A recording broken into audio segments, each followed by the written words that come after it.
Viewers, Sri Lanka ने बांग्लादेश के खिलाफ सीरीज का तीसरा और आखिरी मैच भी 122 रन से जीतकर 0-3 से व्हाइट वॉश कर दिया है। पहले बैटिंग करते हुए मुकर्रा 50 ओवरों में 8 विकेट पर 294 रन बनाने के बाद अपने दूसरे दर्जे के बॉलिंग अटैक की मदद से मेहमान टीम को 36 ओवर में ही 172 रन पर ढेर कर दिया। दोस्तों, उस शिकस्त के साथ ही बांग्लादेश वर्ल्ड कप से अब तक लगातार 5 मैच हार चुका है, जो कि 2014 के बाद इसका अब तक का बदतरीन रिकॉर्ड है।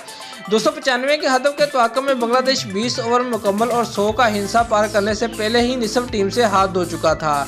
जहां एक तरफ श्रीलंका ने अपने 294 स्कोर के लिए 1 सेंचुरी और 2 हाफ सेंचुरियां पार्टनरशिप की, वहीं बांग्लादेश की टीम 1 हाफ सेंचुरी तक की पार्टनरशिप न कर सकी।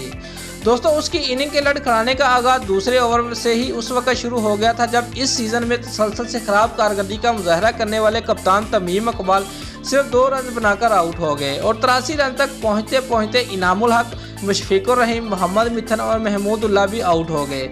105 मजमूए पर जब आखिरी उम्मीद शबीर रहमान भी पवेलियन चले गए तो फिर उस बात का ही इंतजार था कि बांग्लादेश के बाकी बल्लेबाज मैच कितने ओवर तक ले जा सकते हैं और स्कोर और हदफ में कितना फ़र्क कम कर सकते हैं।